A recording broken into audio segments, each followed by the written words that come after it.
Élémentaire, mon cher Nico, une émission présentée par Nicolas Blondet, expert en qualité d'air intérieur. Chères auditrices, chers auditeurs, pour cette nouvelle émission de Élémentaire, mon cher Nico, l'émission qui nous aide à tout savoir, bien comprendre et bien agir pour bien respirer. Pour petit rappel, il y a longtemps que je ne l'ai pas dit, mais c'est vrai que c'est la première émission dédiée entièrement à l'air et à la qualité de l'air, intérieur comme extérieur, qui existe. Et c'est un total bonheur de recevoir autant d'invités. Aujourd'hui, 73e émission, ou 74e, je dois me tromper peut-être d'une en quelques 2 ans. C'est remarquable et c'est surtout l'intérêt qui est suscité par tout un chacun et par vous toutes et tous qui êtes de l'autre côté de votre écran ou de votre smartphone pour faire mieux et faire attention à notre élément premier en réflexe, qui est celui de respirer, celui de notre bonne qualité de l'air. Alors cette bonne qualité de l'air, pour revenir dans l'actualité un petit peu, on retrouve de plus en plus aujourd'hui une actualité, un collectif, je dirais, alerte sur le fait que, notamment sur la région parisienne, cette qualité de l'air, on le sait, la concentration d'activité fait que les polluants notamment sont là et bien présents, et notamment un collectif demande à ce que la RATP demande à ce que dans le métro on soit plus informé et mieux informé sur les seuils et sur les niveaux et les pics de pollution au sein de ces stations de transport. Et justement, comme il y a beaucoup de monde qui circule dans un environnement assez confiné, on peut comprendre toutes les contraintes et toutes les interrogations et peut-être les appréhensions que ça suscite. Et là, il faut absolument progresser sur ce point. Progresser, c'est bien le maître mot dans la qualité de l'air, puisque également, l'actualité, elle est sur un deuxième plan et là, elle est tout à fait louable puisque on voit une accélération de la mesure dans les écoles, de la mesure dans les établissements et également le traitement de l'air dans ces établissements. On voit une corrélation, on voit une accélération du phénomène qui est plaisant puisque c'est le bien prendre en compte de son air et de sa santé pour chacun, toutes et tous. Et on va décrypter un petit peu plus justement ce traitement, ces mesures et ces traitements avec Mireille Ramet. Bonjour Mireille, ravi de vous accueillir. Bonjour Nicolas. Merci de m'avoir accueilli. Très bien, merci. C'est un grand plaisir de vous accueillir. Alors pour vous toutes et toutes, chères auditrices, chers auditeurs, Mireille Ramet qui est, c'est une experte en énergie et en qualité de l'environnement intérieur et notamment de la qualité de l'air. Je ne vais pas faire le détail complet de son CV parce qu'il est quand même assez impressionnant sur ce sujet. Je dirais juste moi quelque chose de simple. Mireille, doctorant en génie civil spécialisé en qualité de l'air intérieur. Donc aujourd'hui, on voulait parler de la mesure des traitements. Je crois qu'on est avec la bonne personne. Mireille, présentez-vous quelques petits mots, puis après on va notamment parler, je dirais, de mesures dans le bâtiment. Dites-nous qui vous êtes. Donc, comme vous l'avez dit, j'ai fait mon doctorat sur la qualité de l'air. Donc, c'est notamment sur les systèmes de ventilation mécanique résidentielle, où j'ai fait une étude comparative des différentes typologies de systèmes, comme l'insufflation simple et l'extraction simple. J'ai continué à travailler dans une entreprise qui fabrique des systèmes de ventilation mécanique par insufflation, la VMI. Et ensuite, j'ai travaillé dans d'autres entreprises de facility management et actuellement, j'occupe le poste de responsable technique et digital d'un pôle de compétences R dont mon rôle principal, c'est de trouver des solutions adaptées pour monitorer ou surveiller la qualité de l'air intérieur et évidemment trouver des solutions de traitement pour garantir un environnement sain. Alors justement, pour garantir cet environnement sain, il faut déjà le connaître. Et pour le connaître, on va pas passer par 4 chemins, on va passer plutôt par quelques capteurs qui vont nous aider à, je dirais, identifier ce que l'on peut avoir comme polluant autour de nous au sein, je dirais, des logements ou au sein de l'habitat ou au sein de nos lieux de vie. Notre lieu de vie, c'est notre lieu de travail, c'est un lieu de santé sur lequel on a besoin d'aller. Ça va être aussi un lieu commercial ou une salle quelconque, spectacle ou cinéma, sachant que de les voir réouverts, ça nous égayera tous. Alors, dans ces différents éléments qu'on va reconnaître, vous parliez tout à l'heure de ventilation mécanique. Cette ventilation, bien connue, on parle de la simple flux ou de la double flux ou de l'insufflation comme vous le disiez. On va retrouver un premier élément sur lequel elle fonctionne. Elle, c'est principalement, et depuis les lois de 82, l'humidité. Donc on va avoir dans ces capteurs l'humidité. On va retrouver aussi les COV, la température, une prise en compte intérieure-extérieure, les CO2, puisqu'on sait aussi que la réglementation environnementale 2020 va nous amener à vouloir diminuer cela, le CO2, impact fort. On parlait aussi ce qui est plutôt proche des hydrocarbures ou des benzènes. On va avoir le radon. L'émission précédente, notamment, parlait de ce sujet. Et on a aussi les particules, et on sait par exemple que depuis quelques mois maintenant, avec AirParif, il est pris en compte les particules à l'extérieur en 2,5 et en 10 en taille, mais on sait aussi que celles qui sont les plus impactantes sont celles qui sont en taille 1 et qui vont rentrer loin dans notre organisme et y amener tout un tas de désordres auxquels il faut faire attention. Alors pour tout cela, Mireille, pourriez-vous nous en dire un petit peu plus comment on mesure, quels sont peut-être quelques appareils et pourquoi on les mesure et rechercher ces différents points importants. Donc, il existe plusieurs appareils pour mesurer les polluants. Il faudrait différencier entre les appareils qu'on trouve dans des laboratoires qui sont très chers et qui peuvent faire des mesures spécifiques et des appareils qu'on trouve, qu'on peut déployer d'une façon massive dans les bâtiments, qu'on appelle aujourd'hui des microstations ou des microcapteurs qualité de l'air dont le coût est abordable, de plusieurs centaines d'euros jusqu'à quelques milliers d'euros, donc inférieur généralement à 2000 euros. Ces appareils aujourd'hui mesurent en temps réel et d'une façon continue, c'est-à-dire on a l'information chaque 1 minute, voire chaque 5-10 minutes, donc c'est paramétrable évidemment, et il peut fonctionner tout le temps, 24/24 et 7/7. Alors, ces appareils de mesure sont-ils reliés à des... Maintenant, on a tout ça sur nos téléphones, à des applis sur lesquelles on a une réception régulière ou des statistiques régulières sur ces différents types de polluants. Alors, ces types de polluants, on en parlait tout à l'heure. Moi, j'en ai parlé en gros de 6-7. On va faire peur à personne, mais c'est plusieurs milliers de polluants qui existent. Exactement, mais c'est pas tous ces polluants qu'on est capable aujourd'hui avec les technologies existantes de les mesurer. Évidemment, on mesure via ces appareils les paramètres essentiels comme la température, l'humidité qui influencent l'émission des polluants, le CO2 qui est un indicateur sur le renouvellement d'air et un indicateur de présence des occupants à l'intérieur du bâtiment. Et puis après, on mesure les particules fines qui viennent de l'extérieur et des composés organiques volatiles avec une limite très forte aujourd'hui dans cette technologie parce que derrière ces composés, il y a plusieurs d'autres composés qu'on n'arrive pas à identifier. Donc, ça reste une mesure indicative. Et effectivement, aujourd'hui, c'est des objets connectés. Donc, ils peuvent remonter leurs données dans le cloud et être affichés soit via une appli, soit via une page web. Il existe plusieurs protocoles de communication. Donc, mais il faudrait faire attention lorsqu'on choisit ces appareils parce qu'on peut toujours avoir une valeur qui est affichée. Est-ce que c'est une vraie valeur ou pas? On ne saura pas le dire.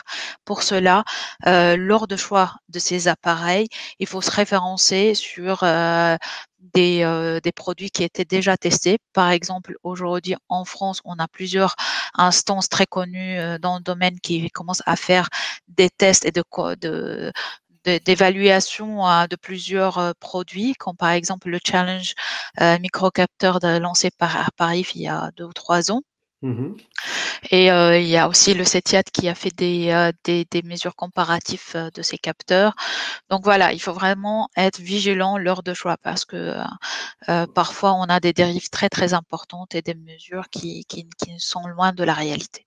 D'accord, on peut tout mesurer, enfin on peut mesurer, par contre on ne peut pas interpréter aussi simplement que cela. Il y a un travail quand même de décryptage derrière qui est important. On parlait tout à l'heure d'un polluant qui nous paraît anodin, même on parlait de qui est le CO2, mais par contre c'est vrai que c'est le vrai facteur de confinement. Si le taux de CO2 augmente, on sait qu'il est autour de 415 à l'extérieur maintenant dans nos contrées. On était sur des valeurs bien inférieures à 380 il y a un siècle et demi, lors des premières mesures qui sont sur les côtés de Hawaï. Par contre, ce CO2 dans nos logements, on peut arriver à des seuils de 1200, 1500, 2000, et là, par lui-même, le CO2, il va, je dirais, nous créer peut-être un petit peu des maux de tête ou une gêne respiratoire invisible, limitée mais invisible. Par contre, ça veut dire qu'il va y avoir beaucoup d'autres polluants en concentration à ce moment-là. Et là, il faut être... Exact, parce que donc le CO2 généralement il est produit principalement par l'être humain. Donc, lorsqu'on est à l'intérieur, il y a d'autres activités qui peuvent produire d'autres polluants.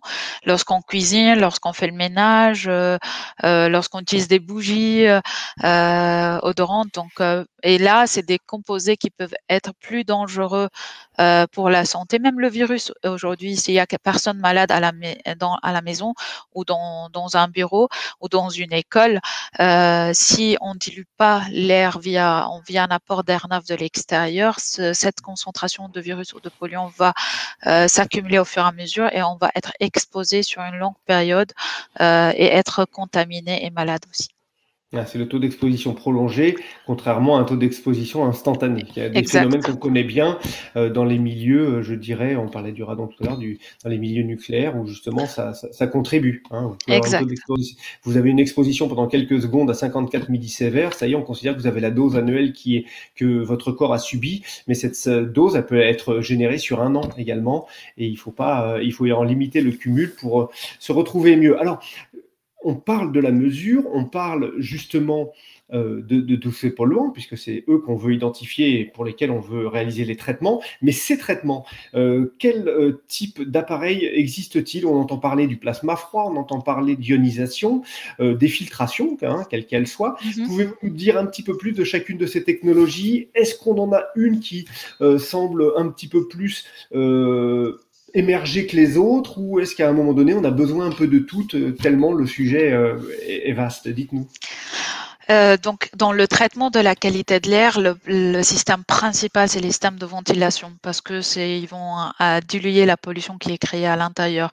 Donc, il faudrait veiller tout d'abord que le système fonctionnel, il est bien entretenu avant d'aller chercher des solutions de traitement local comme les purificateurs d'air. Et les purificateurs d'air, leur rôle, c'est de nettoyer la pollution qui reste, qui n'était pas diluée et évacuée dans du bâtiment.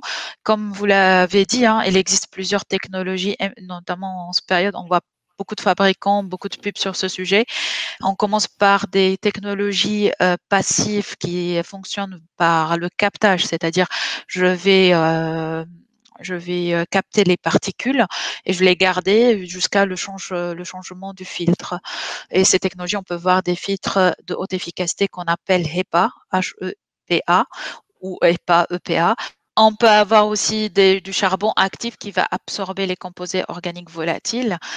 Donc, c'est toujours par captage. Puis après, on a des technologies actives comme le plasma, la photocatalyse, l'ionisation bipolaire, etc.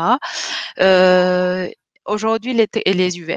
Donc, en France et généralement en Europe, mais notamment en France, les instances comme l'ADEME et l'IRSN, ils recommandent donc d'être vigilant sur les choix de ces technologies actives parce qu'ils peuvent produire des polluants secondaires qui peuvent être dangereux pour la santé plus que les polluants qui vont les traiter.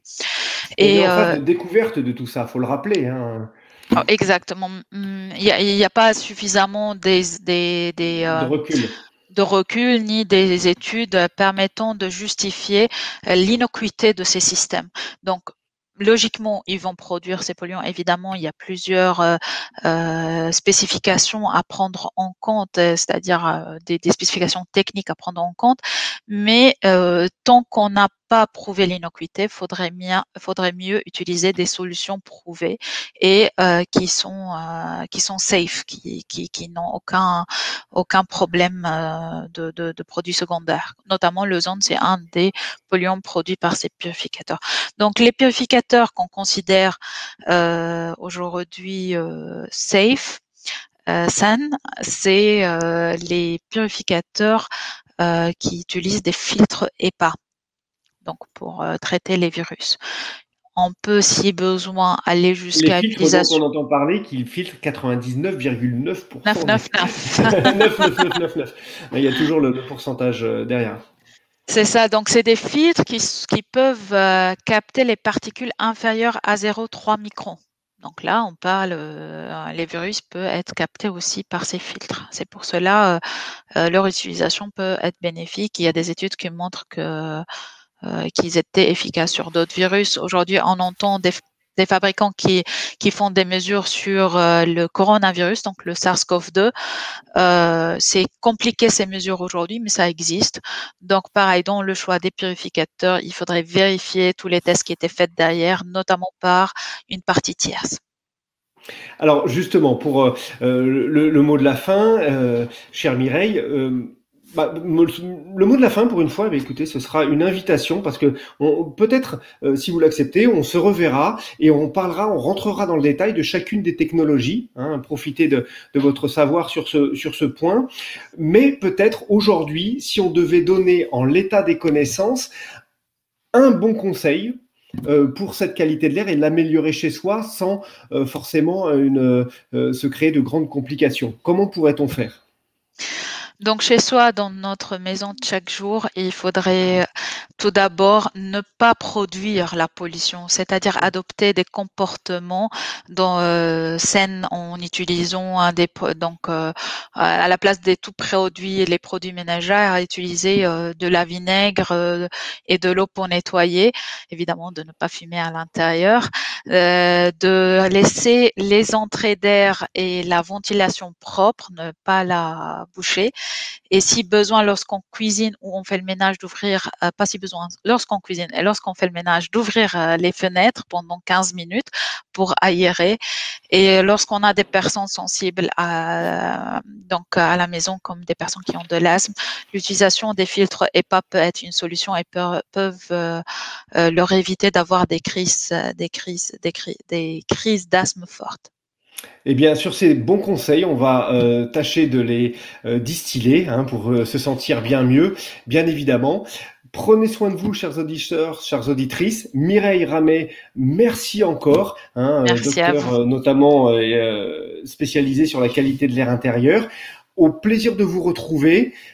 À très bientôt, chers auditeurs, chères auditrices, et on va aller toujours plus loin pour cette qualité de l'air, mais on va rester tout aussi compréhensible pour aller de l'avant, notamment pour bien respirer. Notre réflexe air, ne l'oublions pas, c'est élémentaire, bien sûr. Au revoir. Au revoir. Élément Air, mon cher Nico, une émission à réécouter et télécharger gratuitement sur radio-imo.fr, l'application mobile Radio Imo et sur tous les agrégateurs de podcasts.